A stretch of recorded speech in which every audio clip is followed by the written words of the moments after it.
इस टॉपिक के ऊपर में भी आप लोग स्टार लगाना, बहुत ज्यादा कंट्रोवर्सी यहाँ पर इस टॉपिक को देखने को मिली थी और ये इंटरनेशनल रिलेशन के साथ में आप लोग यहाँ पर इसको कनेक्ट कर सकते हैं। कल को चलकर हमारे खिलाफ यूएन के अंदर में अगर कोई बात उठने लगे, सोचो कि जम्मू एंड कश्मीर के मुद्दे को लेकर ही उठ जाएगा, तो कोई ना कोई वीटो करने वाला यहाँ पर होना चाहिए उस बात को। कई बार रसिया जो है वो हमारा साथ देता हुआ यहाँ पर नजर आता है और कई बार फ्रांस भी आप लोग को देखने को मिलेगा। तो चार देश है जिनका नाम है आप लोग यहाँ पर ध्यान रखिएगा, जिसको G4 कंट्री बोलते हैं। 5 परमानेंट तो आप लोगों को पता चल गया जिनके पास में वीटो पावर है। इस टॉपिक के ऊपर में भी आप लोग स्टार लगाना, बहुत ज्यादा कंट्रोवर्सी यहाँ पर इस टॉपिक को देखने को मिली थी और ये इंटरनेशनल रिलेशन के साथ में आप लोग यहाँ पर इसको कनेक्ट कर सकते हैं।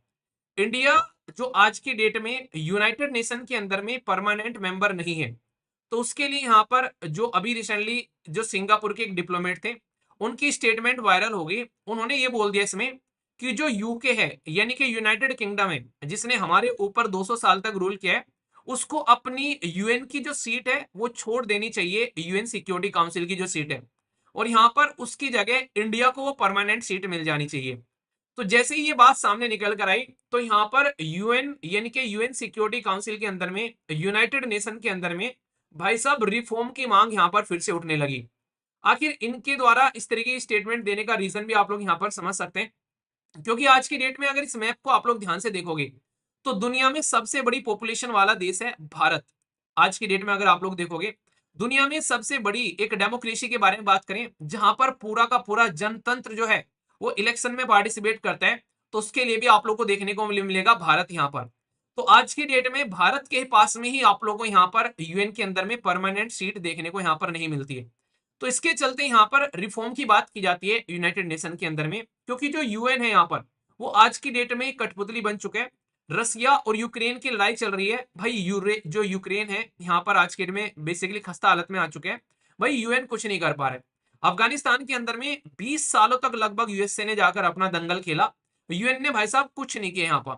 अभी फिलहाल के टाइम पर म्यांमार के अंदर में जो है मिलिट्री रूल कर रही है लंबे समय तक, यूएन ने भाई साहब कुछ नहीं किया यहाँ पर। इसराइल और पैलेस्तीन की लड़ाई चल रही है भाई साहब 1947 से, यूएन ने आज तक कुछ नहीं किया भाई साहब। ईरान और आज की डेट में कंडीशन देखो, इस एरिया में क्या कंडीशन बनी रहती है, यहाँ पर किस तरीके से बम्बार्डमेंट चलती है आज की डेट में, भाई यूएन ने कुछ नहीं किया यहाँ पर। तो यूएन जो है वो बिना दांत का एक तरीके का, बिना दांत का घोड़ा बना बैठा है, बिना दांत का शेर बोल लो, मैं तो तोता बोलूंगा। बस स्टेटमेंट देने के लिए जाना जाता है यूएन कि भाई स्टेटमेंट दे दी, ऐसा ना करो वैसा ना करो, कोई सुनता है नहीं है, सब अपनी मनमानी चलाते हैं। कई बार तो ये स्टेटमेंट देकर बाईपास करके निकल जाते हैं, कोई पूछता भी नहीं कि भाई इन्होंने कुछ बोला भी है क्या। तो ऐसे पर्टिकुलर बॉडी का मतलब ही क्या है, अगर होना ना होना बराबर रहे, तो इससे अच्छा तो तुम रहो मत यार, कोई मतलब नहीं है तुम्हारा। तो इसलिए कहते हैं कि जिस इंसान का तुम्हारी जिंदगी में होना ना होना बराबर हो, उस इंसान की जिंदगी में से इमीडिएटली निकाल देना चाहिए आप लोगों को, क्योंकि वहां पर इज्जत मिलने वाली नहीं है, और जहां पर इज्जत नहीं वहां पर रुकने का नहीं। तो ऐसे यहाँ पर यूएन की जिसे इज्जत की है बेइज्जती जो होती जा रही है, इसमें टोटल मिलाकर आज की डेट में वीटो पावर आप लोगों को देखने को मिलती है। वीटो का मतलब समझते हो, वीटो का मतलब ये कि अगर किसी ने बोल दिया कि ये काम नहीं होगा, तो ये काम नहीं होगा चाहे बाकी सब चाहते रहें। तो इसके अंदर में 5 ऐसे लोग हैं जिनको ये पावर मिली हुई है, और ये पावर आज की डेट में जो डेमोक्रेटिक सिस्टम है कहीं ना कहीं, जिसमें हम लोग बात करते हैं सबको अपना एक एक वोट का अधिकार होना चाहिए, उसको भी यहाँ पर गलत ठहराता है, उसके ऊपर में क्वेश्चन मार्क लगाता है। अब इस बात को ध्यान से सुनना, आप लोग इसकी इंपोर्टेंस समझ पाओगे। यहाँ पर आज की डेट में यहाँ पर यूएन के अंदर में 5 परमानेंट मेंबर है। ये 5 कौन सा है, एक तो दुनिया पर रूल करने वाला यूके है, दूसरा इसके साथ में पीछे पीछे घूमने वाला, याद है जब इंडिया के अंदर में आप लोग कॉलोनियल एरा पढ़ते हो यहाँ पर उस टाइम पर, तो यहाँ पर कितना लड़ रहे थे ये लोग, यहाँ पर भारत के अंदर भी इनकी लड़ाई चलती है आपस में, फ्रांस और जो ब्रिटेन की ईस्ट इंडिया कंपनी की। तो दो तो यही आप लोग को देखने को मिलेंगे, दो में एक आप लोग को रसिया नजर आएगा, तीसरा और चौथा आप लोग को देखने को मिलेगा यहाँ पर चाइना, और पांचवा है यूनाइटेड स्टेट ऑफ अमेरिका। भाई साहब ये अपनी पावर का गलत इस्तेमाल करते हुए यहाँ पर नजर आते हैं, जो परमानेंट 5 मेंबर है। यहाँ पर सबसे बड़ी बात है इनके पास में वीटो पावर है। वीटो पावर का मतलब है कि अगर कुछ भी मुद्दा अगर आज की डेट में आप लोग यूएनएससी के अंदर में ले जाकर उठाओगे, और इन पांचों में से एक ने भी बोल दिया कि भाई ये काम नहीं होगा, तो वो काम नहीं होगा। बाकी की सारी दुनिया बोलती रहे होगा होगा होगा, तो वो काम नहीं होगा। इसके चलते अब सारे के सारे देश जो हैं वो किसी न किसी इन 5 मेंबर के साथ में अपना अच्छा रिलेशन बनाने की कोशिश करते हैं। जैसे इंडिया जो है वो कई बार आप लोगों को रसिया के साथ में, इसी के साथ में फ्रांस के साथ में, और कई बार आप लोगों को यहाँ पर बेसिकली यूएसए के साथ में भी हम लोग अपने रिलेशन अच्छे बनाते हुए नजर आते हैं। कि कल को चलकर हमारे खिलाफ यूएन के अंदर में अगर कोई बात उठने लगे, सोचो कि जम्मू एंड कश्मीर के मुद्दे को लेकर ही उठ जाएगा, तो कोई ना कोई वीटो करने वाला यहाँ पर होना चाहिए उस बात को। कई बार रसिया जो है वो हमारा साथ देता हुआ यहाँ पर नजर आता है, और कई बार फ्रांस भी आप लोगों को देखने को मिलेगा।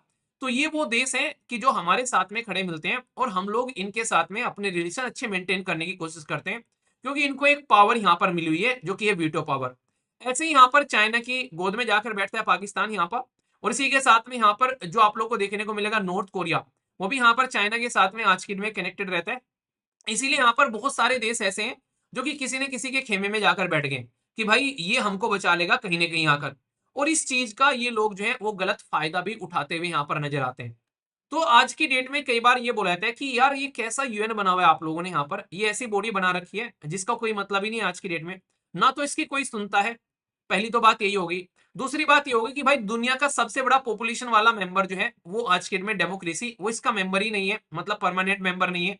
तीसरी बात यहाँ पर ये होगी, भाई पूरा का पूरा अफ्रीका कॉन्टिनेंट यहाँ से गायब है, पूरा का पूरा साउथ अमेरिका कॉन्टिनेंट यहाँ से गायब है, पूरा का पूरा ऑस्ट्रेलिया वाला कॉन्टिनेंट यहाँ से गायब है, और तुम कहते हो हम लोग दुनिया के रिप्रेजेंटेटिव है।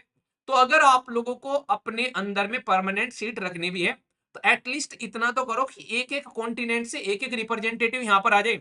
तुमने तो कॉन्टिनेंट के कॉन्टिनेंट गायब कर रखे हैं यहाँ पर। क्या अफ्रीका इस दुनिया में एग्जिस्ट नहीं करता है? ऐसा लग रहा है तुम्हारे हिसाब से तो नहीं करते हैं। तो ये गलत बात है, इस तरीके से बार बार डिबेट डिस्कशन होता है। इसी के साथ में यहाँ पर सबसे बड़ा मुद्दा क्या है, ये कहने के लिए पावरफुल देश बने बैठे, पावरफुल एक तरीके से बॉडी बनी बैठी है। रियलिटी में जब डिसीजन लेने की बात आती है, ये दुनिया के हिसाब से डिसीजन नहीं लेते हैं, ये अपने हिसाब से डिसीजन लेते हैं कि इनके फेवर में क्या जाता है। यहाँ पर इसराइल जो है उसको कभी भी क्यों कुछ नहीं होता है भाई साहब, यूएसए हमेशा उसको वीटो करता हुआ नजर आता है अगर इसराइल के खिलाफ कुछ भी यहाँ पर आज की डेट में यूएन के अंदर में मुद्दा बनता हुआ नजर आता है। पाकिस्तान को हजारों बार हमसे बचाया है यहाँ पर चाइना ने। इसके टेररिस्ट को हम लोग भाई साहब उनके सबूत ले जाकर रखते हैं वहां पर, भाई पाकिस्तान के ऊपर केस चले तो भाई चाइना लाकर यहाँ पर इसमें वीटो कर देता है। ये बोलता है कि टेक्निकली ये जो अभी सारे के सारे जो सबूत हमारे द्वारा यानी कि इंडिया के द्वारा प्रस्तुत किए गए, उनमें कोई ना कोई कमी खामी निकाल कर उसको साइडलाइन कर देते हैं। भाई लू फोल तो जान ही जाते हैं, आप लोगों को पता है ना अपने मम्मी पापा को कैसे पटाना है अगर आप लोगों को कुछ काम उनसे निकलवाना है, क्योंकि आप लोग बचपन से उनके साथ में रहते हुए आ रहे हो। इमोशनली रो धो के मना लोगे उनको अगर रियलिटी में आप लोग मनाना चाहोगे। तो ये चीज आप लोग यहाँ पर समझ सकते हो। तो ये अंदर की लूप होल समझ गए आज के डेट में सारे, और उसका गलत इस्तेमाल करते हुए नजर आ रहे हैं। मैंने कहा मेरी शक्तियों का गलत इस्तेमाल किया जा रहा है तो यहाँ पर यूएन की शक्तियों का गलत इस्तेमाल किया जा रहा है इन लोगों के द्वारा। तो इसलिए यहाँ पर इसके बारे में कुछ बेसिक बातें आप लोग यहाँ पर ध्यान रखिएगा। जब मैं वर्ड यूज कर रहा हूँ यहाँ पर यूएन, तो इसके अंदर में लिखा हुआ है एक चार्टर। चार्टर का मतलब समझते हो? हर एक हर एक देश के पास में खुद का एक चार्टर है। इसका मतलब होता है कि उनका काम करने का तरीका है कि हम लोग ऐसे ऐसे काम करेंगे। पुराने टाइम पर भी यहाँ पर चार्टर तैयार किए जाते थे। आप लोगों ने सुना होगा, बेसिकली मूवी देखी होगी बाहुबली, उसमें कहती है माहिष्मति का संविधान, नहीं कहते गुरुजी लाओ इसमें क्या लिखा है, इसकी क्या सजा मिलेगी इनको। तो ऐसे ही यहाँ पर चार्टर जो होता है वो एक कॉन्स्टिट्यूशन होता है। अंग्रेज भी हमारे देश के अंदर में अलग अलग चार्टर लेकर आया करते थे। जो चार्टर एक तरीके का कानून, कॉन्स्टिट्यूशन, संविधान बोल सकते हो, उस एरिया में रूल करने के लिए। तो यूएन के चार्टर ने स्टेब्लिश किए टोटल मिलाकर 6 मेन ऑर्गन। ऑर्गन मतलब बॉडी, यानी कि इसके पार्ट, यानी कि 6 पार्ट हो गए यहाँ पर। तो यूएन के अंदर में आप लोगों को यूएनएससी इंक्लूडिंग यहाँ पर टोटल 6 ऑर्गन लगे, और जिसमें से एक यूएनएससी है जिसको यूएन सिक्योरिटी काउंसिल बोलते हैं, और इसी के अंदर में आप लोगों को यहाँ पर पावर देखने को मिलेगी। तो ये चीज आप लोग यहाँ पर समझ सकते हैं। तो ये कहने का मतलब क्या हो गया सीधे सीधा, कि प्रॉपर सिस्टमेटिक वे में वैसे इन्होंने यहाँ पर ये बॉडी बना रखी है इसके, जिसके चलते आप लोगों को यहाँ पर चीजें इसकी देखने को मिलती है। तो ये बहुत ही बेसिक है और इंपॉर्टेंट है यहाँ पर। दूसरे ऑर्गन कौन है, जैसे यहाँ पर जनरल असेंबली हो गया, ठीक है, ट्रस्टशिप काउंसिल हो गया, इकोनॉमिक एंड सोशल काउंसिल हो गया, इंटरनेशनल कोर्ट ऑफ जस्टिस हो गया, और इसका सेक्रेटरीट हो गया। तो इस तरीके से यहाँ पर आप लोगों को टोटल मिलाकर 6 ऑर्गन इसके नजर आते हैं। इनमें से जो यूएनएससी है जिसके अंदर में वीटो पावर है, इसकी प्राइमरी रेस्पॉन्सिबिलिटी है कि इंटरनेशनल लेवल पर शांति बनाकर रखें। पर क्या आप लोगों को लगता है कि भाई ये शांति रख पाते हैं? अगर ये शांति रखते तो पैलेस्तीन और आज की डेट में इसराइल के बीच में इतने लंबे समय तक ये वॉर न चल रही होती। पिछले 2-3 साल से अभी यहाँ पर रसिया और यूक्रेन के बीच में 2 साल तो पूरी हो गए, भाई धड़ाधड़ लड़ाई चल रही है। कहाँ है भाई साहब इनकी पीस एंड सिक्योरिटी? तो ये कोई मतलब कि यहाँ पर रह नहीं जाती है। इसमें पावर इतनी है यूएन सिक्योरिटी काउंसिल में कि इसको अगर ढंग से यूटिलाइज किया जाए तो हम लोग बहुत सारी चीज सुधार सकते हैं। टोटल मिलाकर 15 मेंबर हैं। अभी तो भाई बोल रहे थे कि 5 मेंबर है, 5 तो परमानेंट है। टोटल मिलाकर 15 मेंबर है। इन 15 में से जो 10 हैं इनके हाथ में इन्होंने झुंझुना दे रखा है। झुंझुना मतलब इनको 2 साल के लिए बुलाते हैं और भाई साहब कहते हैं कि इंटरटेन करो तुम यहाँ पर और फिर उसके बाद में निकल लो यहाँ से। तो ये हरकतें इनकी देखने को मिलती है। तो जो 15 मेंबर है यहाँ पर, इसमें से 5 मेंबर आप लोग को जैसे चाइना, फ्रांस, रसिया और इसी के साथ में यहाँ पर यूएसए और जो यूनाइटेड किंगडम है, इनके पास में वीटो है। और बाकी के 10 मेंबर जो रहते हैं वो मूवीज आते हैं देखकर निकल जाते हैं, जो कि नॉन परमानेंट कैटेगरी में आते हैं। उनको टाइम टू टाइम इलेक्ट किया जाता है इनके द्वारा, यूएन जनरल असेंबली के द्वारा, और फिर यहाँ पर ये एंजॉय करके निकल लेते हैं। ये सिस्टम आप लोगों को देखने को मिलेगा। अब जो मैं आप लोगों को दिखाने जा रहा हूं उसको थोड़ा सा ध्यान से सुनिएगा, क्योंकि यहां से क्वेश्चन आप लोग के कई बार बन जाते हैं। ये अकेली स्लाइड जो है ये पूरा इसको निचोड़ आप लोगों के सामने रख देगी यहाँ पर। सबसे पहले तो इसका हेडक्वार्टर आप लोग को पता रहना चाहिए, न्यूयॉर्क में है, यूएसए के अंदर में यहाँ पर। ठीक है, इसका फर्स्ट सेशन जो हुआ था वो 17 जनवरी 1946 में, ये आप लोगों को लंदन के अंदर में देखने को मिलेगा। ठीक है, इसी के साथ में इसके 6 ऑर्गन मैंने आप लोगों को बता दिए, जो कि यूएन चार्टर के हिसाब से यहाँ पर काम करते हैं। इसके जो मेंबर है यहाँ पर आप लोगों को समझना पड़ेगा, इसके अंदर में 15 मेंबर हैं, 5 और नॉन परमानेंट आप लोगों को 10 देखने को मिलेंगे। और रोटेशन के बेसिस पर यहाँ पर मेंबर जो है आते जाते रहते हैं। हम भी कई बार यहाँ पर आ चुके हैं ऑलरेडी। इंडिया जो था प्रेसिडेंसी आप लोगों को देखने को मिली थी 2022 से, आप लोगों के सामने यहाँ पर नजर आई थी। और ये प्रेसिडेंसी अफगानिस्तान को मिलने वाली थी, तो हम लोगों ने रिक्वेस्ट की थी, तो हमको यहाँ पर मिल गई थी उस टाइम पर। ठीक है, वीटो पावर का मतलब क्या होता है यहाँ पर? वीटो पावर आप लोगों को देखने को मिलती है 5 लोगों के हाथ में, कि वो जो चाहे वो कर सकते हैं अपने हिसाब से। तो बाकी के 1 मेंबर के 1 वोट हो गई और 5 के पास में वीटो पावर हो गई। ये कई बार कई सारे रिजोल्यूशन लेकर आते हैं, जिसमें टेररिज्म को बात करें तो बहुत ही बड़ा मुद्दा रहता है। स्टार्टिंग में यूएन हमारा मजाक उड़ाया करता था, जब हम लोग बोलते थे कि भाई टेररिस्ट नाम की कोई चीज होती है। इन्होंने बोला टेररिस्ट वेरिस्ट कोई नहीं होता है, इंडिया और पाकिस्तान की आपस के रिलेशन खराब है भाई, इसलिए टेररिस्ट टेररिस्ट चिल्लाते रहते हैं। भाई जब इनकी नाक के नीचे जाकर बम फोड़ने स्टार्ट किए ना इन्होंने, टेररिज्म जब फैलना स्टार्ट हुआ, यहाँ पर आईएसआई निकल कर आया, तब इनको पता चला उत्तरी ये तो सच्ची में है भाई साहब। उससे पहले तो इनको यकीन नहीं हो रहा था। ठीक है, तो इनको यकीन दिलाया भाई साहब टेररिज्म ने कि हम भी हैं तुम्हारे फूफा, हमसे भी आकर मिल लो। तो यहाँ पर इसके चलते रिजोल्यूशन लेकर आई यहाँ पर, जिसको 1373 काउंटर टेररिज्म कमेटी के साथ में, और रिजोल्यूशन 12 से यहाँ पर इसमें बहुत बड़ा रोल रहा है इंडिया का, जिसमें कई सारे जो अलकायदा वलकायदा ये खासकर जो पाकिस्तान के अंदर में, इसके लिए हम लोगों ने काम किया। पर लेकिन वही है कि चाइना बार बार वीटो करता रहता है इन चीजों को। नॉन प्रोलिफरेशन कमेटी निकल कर आई कि न्यूक्लियर और केमिकल वेपन, बायोलॉजिकल वेपन को कैसे रोकने। मतलब ऐसा नहीं कि काम करते नहीं है, पर किताबों में ही लिखा रह जाता है इनका काम, ग्राउंड लेवल पर देखने को नहीं मिलता है। अभी इंडिया और यूएनएससी के बारे में अगर बात करें, तो हम लोग 7 बार तो ऑलरेडी आ चुके थे, 8वीं बार हम लोग अभी यहाँ पर इसके मेंबर बने। तो पूछे भारत कितनी बार टोटल मेंबर बन चुके हैं, तो टोटल 8 बार मेंबर यहां पर बन चुके हैं। और इसके चलते हम लोगों ने अलग अलग जगह पर पीस कीपिंग ऑपरेशन है उसमें काफी बड़ा रोल प्ले किया, और एक्टिव पार्टिसिपेशन हमारा रहता है ह्यूमन राइट डिक्लेरेशन के लिए भी। इसी के साथ में कैसे कैसे इकोनॉमिक कल्चर इन सबको प्रमोट करना है, हमने बहुत बड़े बड़े काम किए। अभी यहाँ पर मुद्दा क्या निकल कर आते हैं, 4 देश है जिनका नाम है आप लोग यहाँ पर ध्यान रखिएगा, जिसको G4 कंट्री बोलते हैं। ये G4 कंट्री में ब्राजील, जर्मनी, इंडिया और जापान। अब मैं आप लोगों को ध्यान से दिखाता हूँ कहां कहां पर है ये देश। ब्राजील, जर्मनी, इंडिया और जापान। तो ब्राजील आप लोगों को यहाँ पर देखने को मिलेगा, जर्मनी आप लोगों को यहाँ पर देखने को मिलेगा, इंडिया को बताने की जरूरत है नहीं है, और ये है आप लोग का जापान। ये 4 देश हैं जिनको आप लोग G4 ग्रुप के नाम से आप लोग यहाँ पर देख सकते हैं। ठीक है, ये 4 देश ग्रुप क्या बोलते हैं भाई साहब, ये बोलते हैं कि हमारे पास में भी वीटो पावर यहाँ पर होनी चाहिए यूएन सिक्योरिटी काउंसिल के अंदर में। अब ये 4 देश जो हैं ये सारे सारे अलग जगह से निकल कर आते हैं, क्योंकि ब्राजील तो खुद यही बोलता है कि भाई इस कॉन्टिनेंट में सबसे बड़ा देश मैं हूँ, साउथ अमेरिका के अंदर में, कम से कम मुझे तो बोलो यार, सीट मुझे तो दे दो यार तुम, और तो क्या करोगे, कम से कम मुझे तो कम से कम कंसिडर करो तुम बिल्कुल कंसिडर ही नहीं कर रहे हो, ये बिल्कुल गलत बात है। तो ये ब्राजील यहाँ पर बोलता हुआ नजर आता है।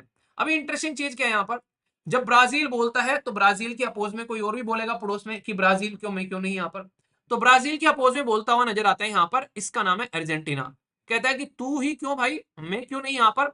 तो इसलिए ब्राजील के अपोज में खड़ा हो गया अर्जेंटीना यहाँ पर आकर। ठीक है, तो ये चीज आप लोग को देखने को मिलेगी। साथ ही साथ में हमारी जब बात की जाती है कि हमको परमानेंट सीट दे दो, तो हमारे अपोज में आप लोग गेस करो कौन खड़ा होगा। ये तो कोई ज्यादा सोचने वाली बात नहीं है। हमारे अपोज में खड़ा होता है कि भाई हमें भी सीट दे दो यहाँ पर, ये होता है पाकिस्तान निकल कर आता है कि भाई साहब हमको भी सीट दो यहाँ पर। इसके अलावा ये और कई सारे मेंबर देखने को मिलेंगे।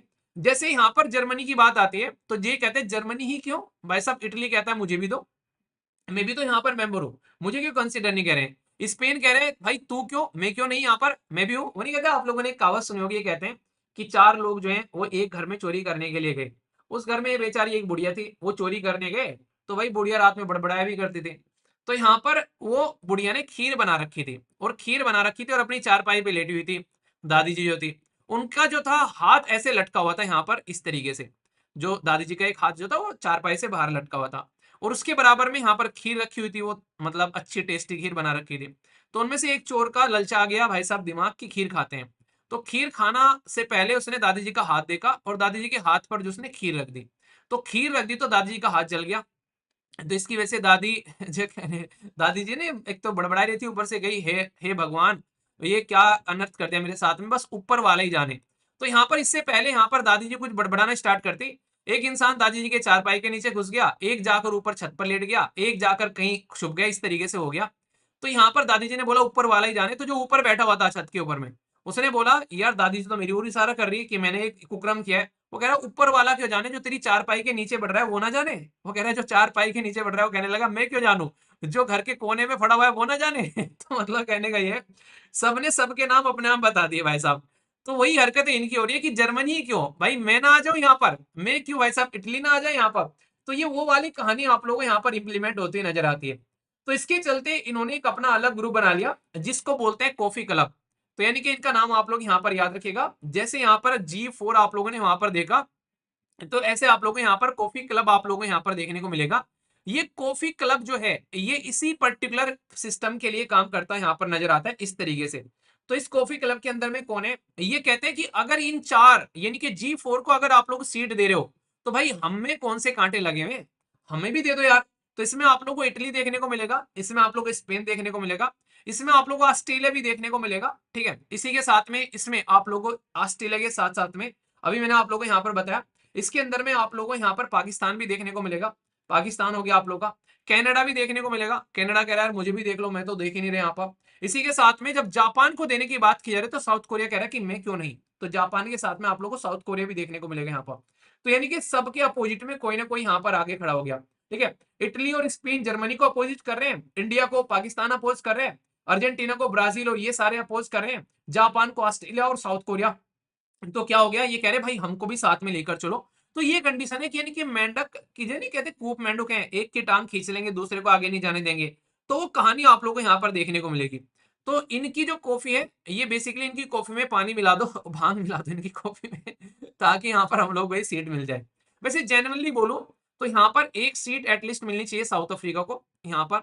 यहाँ से ब्राजील और अर्जेंटीना को एक सीट मिल जानी चाहिए, ऑस्ट्रेलिया को भी यहाँ पर एक सीट मिल सकती है। पर लेकिन भारत की सीट जो है वो तो कंफर्म होनी चाहिए एटलीस्ट, अगर रियलिटी में आप लोग रिप्रेजेंटेटिव हैं। यहां से आप लोग देखो, दो सीट ऑलरेडी मिली हुई, यहाँ पर देखो ये इसके अंदर में ऑलरेडी यूएसए को इस कॉन्टिनेंट से सीट मिली हुई है। यहाँ दो सीट लिए बैठे हैं भाई साहब, एक सीट आप लोग यहाँ पर यूके के पास में होगी, एक सीट यहाँ पर फ्रांस के पास में होगी, ये अकेले दो सीट लिए बैठे हैं। तो इसके चलते आप लोग को यहाँ पर देखने को मिलता है। तो इसलिए आप लोग इसको भी यहाँ पर समझिएगा, जो कि डायरेक्ट क्वेश्चन आप लोगों से बनता हुआ नजर आता है। तो कोई पूछे यहाँ पर कि भाई साहब ये क्या है, इसको बोलते हैं यहाँ पर यूनाइटिंग फॉर कंसेंसस, और इसको इनफॉर्मली कॉफी क्लब के नाम से जाना जाता है, या फिर यूएफसी भी आप लोग को बोल दें तो कोई गलत बात नहीं होगी। प्राइम जो मूवर जो थे यहाँ पर इटली, स्पेन, ऑस्ट्रेलिया, कनाडा, इसी के साथ में साउथ कोरिया, अर्जेंटीना और पाकिस्तान, ये अलग अलग देशों को अपोज करते हुए अपनी भी इसके अंदर में सत्ता काबिज करने की कोशिश करते हैं। तो इसके चलते कई सारे चैलेंज हैं, जिसके चलते बार बार बोलते हैं कि भाई रिफॉर्म करो। अब या तो आप लोग 15 के 15 मेंबर को परमानेंट बना दो, या फिर मेरा मानो तो किसी को परमानेंट नाम की कोई चीज दो ही मत। आप लोग यहाँ पर टाइम टू टाइम सबको इलेक्ट करते हुए आप लोग नजर आओ, ताकि ये तो पता चलता रहे कि भाई मेहनत करनी पड़ेगी इलेक्शन के लिए। आप लोगों ने 5 को दामाद बना के रखा है, दामाद जी आओ पधारो, तो वो काम चल रहे हैं आप लोगों के। अगर आप लोग डेमोक्रेटिकली इलेक्टेड यहाँ पर लोगों को लेकर आओ, जैसे नॉन परमानेंट मेंबर आते हैं, और हर एक इंसान को एक इक्वल वोट दे दो, वीटो नाम की कोई चीज है उसको हटाकर साइड में फेंक दो, तो इसके अंदर में रिफॉर्म लाना आसान होगा। वरना आज की डेट में ये इसी तरीके से इनरिलीवेंट होता हुआ चला जाएगा आने वाले टाइम में। यूएन के अंदर में बात करें, यूएनएससी के अंदर में, तो यहाँ पर कोई भी प्रॉपर मीटिंग नहीं होती है, कई बार इस तरीके से दिक्कतें निकल कर आती है, कई बार वीटो पावर का गलत इस्तेमाल करते हुए नजर आते हैं सारे के सारे, ठीक है। पोलराइजेशन होता हुआ नजर आता है, और इनएडुकेट रिप्रेजेंटेशन, जैसे मैंने अभी बताया कि भाई साहब ना तो अफ्रीका कॉन्टिनेंट से ना साउथ अमेरिका से। तो भाई मतलब ही क्या है तुम्हारे इसका, ये क्यों एक तरीके से आप लोगों ने कहानी जोड़ रखी कि मीटिंग बुलाएंगे, यहाँ पर चाय समोसा खाएंगे, उसके बाद में फिर अपने घर को चले जाएंगे। तो ये गलत बात आप लोग को देखने को मिलेगी। एक और स्लाइड है, इसमें आप लोग को पता चल जाएगा कि कैसे कैसे नॉन परमानेंट सीट इन्होंने बांट रखी है। 5 परमानेंट तो आप लोग को पता चल गया, जिनके पास में वीटो पावर है। अच्छा, ये जो वीटो पावर है ये किस आर्टिकल के तहत में इनको मिली हुई है? यूएन के चार्टर के हिसाब से। जैसे यूएन का जो चार्टर है, उसका संविधान है, उसमें आर्टिकल्स हैं। तो किस आर्टिकल के हिसाब से इनको ये वीटो पावर मिली है, ये मैं डिस्कस भी कर चुका हूँ। याद रखिएगा, ये क्वेश्चन ऑलरेडी अभी एक स्टेट पीसीएस में पूछा जा चुका है। उससे पहले ये शायद मुझे लग रहा है शायद सीजीएल के अंदर में ही पूछे जा चुके हैं। और ये जैसे सीडीएस में, एनडीए में, इनमें तो कभी भी इस तरह के क्वेश्चन आप लोगों से वन लाइनर टाइप के पूछ लिए जाते हैं। तो इसलिए यहाँ पर याद रखिएगा, ये मैं पहले भी आप लोग को बता चुका हूँ। इस आर्टिकल को भी आप लोग एक तरीके से याद रख के चलेगा, क्योंकि क्वेश्चन बनता है वीटो जब जब यहाँ पर न्यूज में आती है। तो आर्टिकल है 27, ठीक है, जिसके तहत में यहाँ पर ये वीटो का इस्तेमाल करते हैं इसके कॉन्स्टिट्यूशन के हिसाब से। अभी यहाँ पर जो नॉन परमानेंट मेंबर है, उसमें अफ्रीका को 3 सीट मिली हुई है, एशिया को 2 सीट मिली हुई है, लैटिन अमेरिका को 2 सीट मिली हुई है, ठीक है। इसी के साथ में वेस्टर्न यूरोप को और भी कसर रह गई थी, मतलब ऑलरेडी 2 सीट मिली हुई है, इनको अलग से और सीट दे रखी है। देखो, ये होता है ड्रामा, मतलब अपना एरिया इन्होंने वेस्टर्न यूरोप, ईस्टर्न यूरोप और भाई साहब एक अलग यूरोप, मतलब उनको अलग अलग डिवाइड कर कर नॉन परमानेंट सीट में भी इनको इन्होंने ठूस रखा है। और एक भाई साहब खाली पड़े हुए हैं यहाँ पर, उनको ये कुछ देने के लिए तैयार नहीं है। तो क्या ऐसे काम करेगा भाई साहब? ये आज की डेट में, चलो उस टाइम पर तुम्हारी जिंदगी चल रही थी, तुम्हारे हाथ में पावर थी। आज तो कोई एक्सेप्ट नहीं करेगा यार तुम्हारी ये बदतमीजी कि तुम सारी पावर अपने हाथ में लिए बैठे हो। तो इसलिए यहाँ पर इसमें बार बार रिफॉर्म के बारे में बात की जाती है। इसके अंदर में कई सारे इश्यूज हैं, उनको सुधारने की बात की जाती है। इसका कोई रिलेवेंस नहीं रह गया, एक तो सबसे बड़ी बात यह है, जो रिलेवेंट होना चाहिए इसकी रिलेवेंस ही खत्म होती जा रही है। दूसरा, आज की डेट में जिस तरीके से मल्टीलेटरलिज्म यानी कि बहुपक्षवाद है, ये उसमें आप लोगों को देखने को नहीं मिलता है। कुछ ही लोग बैठे हुए यहाँ पर अपनी सत्ता काबिज किए बैठे हैं, रिप्रेजेंटेटिव है नहीं है, मिस यूज होता है बार बार वीटो पावर का। तो इसकी वजह से बार बार कहते हैं कि यार ये यूएन का जो एक तरीके से स्कूल है, इसको बंद कर देना चाहिए, क्योंकि इसमें जो बच्चे पढ़ने आते हैं उनको कोई फायदा हो नहीं रहा है, किसी का भी सिलेक्शन नहीं हो रहा है इन बच्चों का। तो क्यों ना ये स्कूल आप लोग बंद कर दो, और यहाँ पर या तो इस तरीका स्कूल ही मत चलाओ, और लोगों के ऊपर ही छोड़ दो कि भाई कहीं और से पढ़ ले जाकर।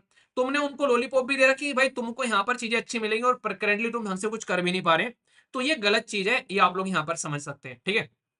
अब भारत के बारे में क्वेश्चन आप लोगों से पूछे जाते हैं, तो हमको कब कब रिप्रेजेंटेशन मिली, एक तो मैंने आप लोगों को बता दिया अभी यहाँ पर, भारत को रिप्रेजेंटेशन मिली अभी रिसेंटली 8वीं, जो कि हम लोगों ने अपनी जो आजादी की 75वीं सालगिरह सेलिब्रेट की, तो उस टाइम पर हम लोगों को यहाँ पर 8वीं बार सर्व करने का मौका मिला। पर इससे पहले कितनी बार हम लोग यहाँ पर इस स्कूल के अंदर में ट्यूशन लेने गए हैं, वो भी आप लोग यहाँ पर सुन लो। पहला ट्यूशन हम लोगों को मिला था जस्ट हमारा संविधान इंप्लीमेंट किया गया 1950 से लेके 51 तक। दूसरी बार ट्यूशन लेने गए 1967 से लेके 68 तक। तीसरी बार ट्यूशन लेने गए 1972 से लेके 73 तक। इसी के साथ में चौथी बार हम लोग गए यहाँ पर 1977 से लेके 78 तक, इमरजेंसी के जस्ट बाद में, ठीक है। इसी के साथ में 1984 से लेके 85 तक का, 1991 से लेके 92 तक का, 2011 से लेके 2022 तक का। और इनके अंदर में जो जो हम लोगों ने उस टाइम पर पार्टिसिपेट कर कर काम किए, उन काम के भी नाम आप लोगों को यहाँ पर सामने लिखे मिल जाएंगे, ठीक है। तो जिंदगी आसान हो गई है स्लाइड देखकर, एक ही झटके में सब कुछ एक जगह इकट्ठा मिल गया यहाँ पर। अब आप लोगों की जिंदगी आसान हुई है, तो मैं आप लोगों को ऐसे तो छोड़ूंगा नहीं। एक छोटा सा क्वेश्चन जरूर पूछूंगा आप लोगों से, जब जब हमारे देश के अंदर में यूएन में हमारी रिप्रेजेंटेशन नॉन परमानेंट मेंबर के तौर पर गई है, आप लोगों के लिए होमवर्क है, और इस होमवर्क को मैं एक्सपेक्ट करूंगा कि आप लोग थोड़ा सा टाइम निकालकर जरूर करोगे। उस टाइम पर, यानी कि इस टाइम पर हमारे देश के प्राइम मिनिस्टर कौन थे, ये आप लोगों को बताना है। ये क्वेश्चन है आप लोगों के लिए, इसके लिए मैं आशा करता हूं कि आप लोग यहाँ पर जरूर इसका आंसर दोगे, ठीक है। तो इसके लिए आप लोग ध्यान रखना। तो ये पर्टिकुलर आप लोगों के लिए यहाँ पर क्वेश्चन हो गया। तो कल को चलकर ऐसे क्वेश्चन आप लोगों से बकायदा पूछे जाते हैं। और यूएन के रिफॉर्म के बारे में बात करें, तो भाई यूपीएससी इस चीज को लेकर बड़ा सतर्क रहती है, कई बार क्वेश्चन पूछती है, discuss the implementation India facing in the pursuit of the permanent seat, जो यहाँ पर आप लोगों को देखने को मिलेगी यूएन सिक्योरिटी काउंसिल के अंदर में। तो क्या क्या इंपेडिमेंट है यहाँ पर, इनके क्या क्या रुकावट है, तो उन इंपेडिमेंट्स के बारे में आप लोगों से पूछा जा रहा है, उन रुकावट्स के बारे में, उन बाधाओं के बारे में आप लोगों से पूछा जा रहा है। तो ये जो बाधाएं हैं, ये जो इंपेडिमेंट्स हैं, इसके बारे में आप लोगों को यहाँ पर बताना है, ठीक है। तो क्या क्या रुकावटें हैं, अभी तो आप लोगों को पाकिस्तान टांग खींचता हुआ नजर आ रहा है, वीटो पावर के चलते दिक्कतें देखने को मिलती है, ठीक है। इसमें रिफॉर्म लाने के बारे में बात करते हैं, तो सारे के सारे परमानेंट मेंबर जो हैं बेसिकली 5 ऐसे मिल जाते हैं। जैसे नहीं बोलते हम लोग, जब यहाँ पर बोलते हैं कि अपनी पॉलिटिक्स को हम लोगों को इसमें क्रिमिनल जो है, क्रिमिनलाइजेशन को हटाना है पॉलिटिक्स के अंदर से, तो बीजेपी और कांग्रेस जो है वो एक पाले में आकर बैठ जाती है। सेम कंडीशन आप लोगों को देखने को मिलेगी जब इनसे वीटो पावर छीनने की बात करते हैं, तो भाई ये एक दूसरे के लंगोटिया यार बन जाते हैं, ऐसी कंडीशन आप लोगों को देखने को मिलती है। तो ये पूरा का पूरा टॉपिक जो है, ऐसे टॉपिक यार, ये थोड़ा सा मैं आप लोगों को बता दूं, ऐसे टॉपिक होते हैं, ये टाइम टू टाइम न्यूज में आप लोग के आते रहते हैं। तो एक बार बैठकर माइंड शांत कर कर ऐसे टॉपिक को खत्म कर लो। A4 साइज की सीट पर अपने एक बार नोट्स बना लो, एक सीट में पूरे तैयार हो जाएंगे। और उसके फिर जब भी आए अपना अगर कुछ नया आ रहा है तो ऐड कर लिया, नहीं तो उसको बैठकर रिवाइज कर लिया। ऐसे अपने नोट्स बनाकर चलने हैं। क्योंकि उस दिन से मैंने द हिंदू पढ़ाने स्टार्ट किया अब तक, मतलब पता नहीं कितनी बार मैं यूएन और उसके टॉपिक को पढ़ा चुका हूँ। इसके अंदर में कुछ भी चेंजेज आता है तो आप लोगों को लगता है यार कुछ नया हो गया, इतना कुछ हो गया, पर लेकिन ये सारी चीजें मैं पहले भी कई बार पढ़ा चुका हूँ। तो आप लोग अगर ये चीजें एक बार नोट्स की फॉर्म में अपने पास में रख लोगे तो फिर कितनी भी बार ये टॉपिक आता रहेगा। जैसे मैंने आप लोगों को नक्सल अफेक्टेड एरिया वाला टॉपिक कितनी बार पढ़ा है, सिक्योरिटी के लिए डायरेक्टली कनेक्टेड होता है। यूएन का टॉपिक भी आप लोगों को देखने को मिलेगा। ऐसे ही बहुत सारे टॉपिक मैं आप लोगों को गिनवा दूंगा यहाँ पर, जो टाइम टू टाइम आप लोगों को रिपीटेडली देखने को मिलते हैं। करंट अफेयर पढ़ने का सबसे प्यारा एक तरीके से आप लोगों को देखने को मिलेगा फायदा ये होता है कि आज जो टॉपिक है यहाँ पर वो हो सकता है 6 महीने बाद फिर रिपीट में आए, साल में तो रिपीट में आएगा ही आएगा। क्यों? क्योंकि उसकी मीटिंग कोई ना कोई होनी होगी जरूर कहीं ना कहीं पर। ठीक है, तो इसलिए यहाँ पर रेगुलर अगर करंट अफेयर पढ़ते हो तो रिवीजन भी करंट अफेयर ही आप लोगों का कराता रहता है टाइम टू टाइम। ये चीज आप लोग यहाँ पर ध्यान रखना। ठीक है, तो इसलिए रेगुलर सुनकर चलो तो बहुत ज्यादा फायदा आप लोगों को देखने को मिलेगा। ठीक है, बेसिक भी है और इंपॉर्टेंट भी है। मैं आशा करता हूँ कि आप लोग कंफ्यूजन नहीं होगा। ठीक है, और यहाँ पर आप लोग को ये टॉपिक जो है, एक बात और बता दूं मैं आप लोग को, कोई भी टॉपिक होता है ना, एक बच्चा कह रहा था कि सर इंडियन एक्सप्रेस भी पढ़ लूं क्या साथ में, सर पीआईबी भी पढ़ लूं क्या साथ में। यार आप लोग को बता दूं, आप लोगों से ज्यादा सीरियस ना ये भाई साहब न्यूज़पेपर वाले रहते हैं। आप लोग अगर कोई भी टॉपिक उठाओगे, आज पीआईबी में आ रखा है, तो भाई आप लोग क्या लगता है कि आप ही इतने सतर्क हो कि पीआईबी बस आप ही देखोगे, द हिंदू वाले पीआईबी नहीं देखेंगे, इंडियन एक्सप्रेस वाले पीआईबी नहीं देखेंगे। इनको तो अपना न्यूज़पेपर चलाना है, हजारों लोगों को जॉब देनी है, ये भी उस पीआईबी को उठाकर देखेंगे और अगले दिन ये भी न्यूज छापेंगे यहाँ पर। तो इसलिए एक नाव में पैर रखकर चलोगे तो लाइफ एंजॉय करोगे। और अगर अगर अलग अलग लाइफ अगर अलग अलग नाव में पैर रखोगे तो भाई साहब पता है क्या होगा, बेसिकली किसी काम के नहीं रहोगे, डूब जाओगे। तो इसलिए कोई भी एक सोर्स पकड़ लो, कोई भी एक किताब पकड़ लो, लक्ष्मीकांत की पढ़ रहे हैं, डीडी बसु पढ़ रहे हैं और पता नहीं क्या क्या पढ़ रहे हैं, कोई मतलब नहीं उस चीज का। एक सोर्स पकड़ लो, क्योंकि एक ही चीज थोड़ी ना करनी है भाई साहब। ठीक है, तो यहाँ पर अगर 70 से 80% क्वेश्चन आप लोग करेक्ट करके ले जा रहे हो तो मोर देन सफिशियंट है भाई साहब आप लोगों के लिए। आप लोग को 100% थोड़ी ना करना है सिलेक्शन लेने के लिए, तो आप लोग को सारी चीजें साथ में लेकर चलनी है। तो ये किसी भी तरीके से अपने टाइम को वेस्ट करने वाली बात होती है। तो कोशिश करो कि जो आप लोग को यहाँ पर पढ़ाया जा रहा है वो पिछले 8 साल का एक्सपीरियंस है भाई साहब, 2016 से बैठ के पढ़ा रहा हूँ। तो अगर सिस्टमेटिक वे में करके जाओगे तो एग्जाम में बैठकर याद करोगे। ठीक है, और दुआएं दोगे। ठीक है ना, तो इसलिए जो पढ़ा रहा हूँ उसको पढ़ते रहो अच्छे से, और एप्लीकेशन पर जो क्विज होता है उसको जरूर अटेम्प्ट करो। और उसके बाद में देखो कि करंट अफेयर आप लोग की मुट्ठी में आप लोगों को देखने को मिलेगा सिस्टमेटिक वे में, अगर ट्रस्ट करके चलोगे। वरना तो भाई ये भाई दुनिया भर की चीजें फिर मारते रहो मुंह और फिर करते रहो अपना टाइम वेस्ट। ठीक है, तो सारी की सारी चीजें इकट्ठी कर आप लोग को बता दी, कोई भी कंफ्यूजन आप लोगों को नहीं होना चाहिए। ओके।